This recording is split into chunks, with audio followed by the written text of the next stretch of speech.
Hey guys, welcome to this tutorial of ethical hacking and penetration testing. So in this specific course that I would be teaching, I would be mainly concentrating on Kali Linux. Besides, if you have some prerequisites like basic fundamentals of Linux, or if you know what programming is, or if you have at least done some basic programming stuff like C, or even better, the least easiest programming language that I think would be Python. So even if you have the basics in that, this would be much more easier for you. So before I start with any of this process, I'd like to ask one question: that what is ethical hacking? If you are talking about as to getting into someone's or invading someone's privacy, that is not called as ethical hacking. It's just hacking, and hacking can never be ethical. So hacking means to go ahead and gain someone's personal information, and if you define the term as ethical hacking, then ethical means doing it for the right purpose. But when you are going ahead and invading someone's privacy, that cannot be considered as ethical, no matter what good you are trying to do. So at that point of time, there was a time when there were a lot of people computer in 1990s, and the computers were just came into existence. The Google just came into existence.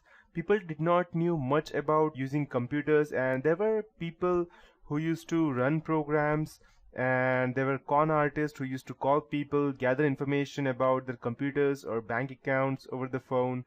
And at that point of time, the government thought that yes, there is a need for something, some countermeasure, so that these people who go ahead and create some kind of, let's say, chaos or try to cheat people, there needs to be some way so that they can be tackled with. So at that point of time, the government came in, this kind of ethical hacking came into existence, and they defined this term as ethical hacking. So to start with, uh, just before I proceed, let me tell you that ethical hacking is not only necessary for, let's say, for your studies, or to go ahead and get some, let's say, to get a job in a company. If you're just doing this for getting a job in a company, then let me tell you that it's not that easy. And even if by the time you see this course may become a bit outdated, because to be in process to gain information about ethical hacking, what I could do in this tutorial is that I can go ahead and give you the latest updates that I have, but this is as for today. And after 1 week, there may be new updates, there may be more zero-day vulnerabilities, and there may be more different kinds of trojans that I won't be able to secure you from now on.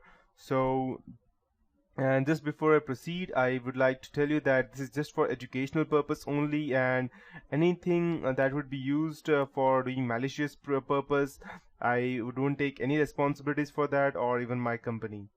So to start with, yeah, that's how it is. So in this whole tutorial of ethical hacking and penetration testing, I would teach you what ethical hacking is, footprinting reconnaissance, that means gathering information from different places. Then we need to go ahead and scan the networks, the IP addresses, the whois, the domain names, and we need to go ahead and get into systems. So getting into a system is far different from what we see in movies.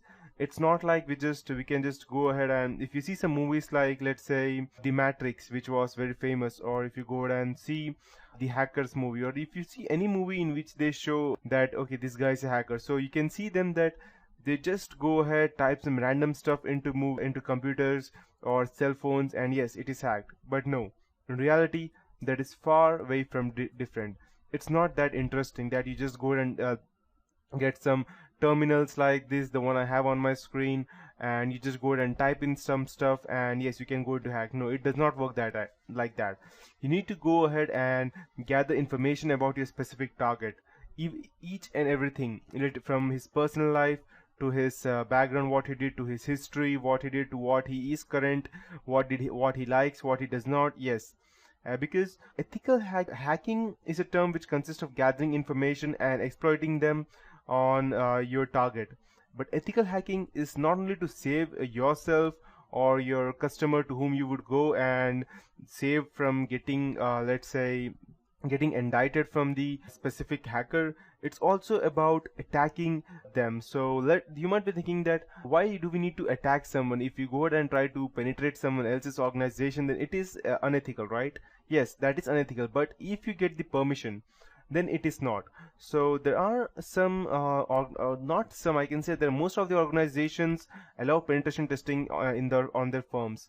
The reason being that they need to know that if there are some hackers out there, and so how could they go ahead and save themselves from them.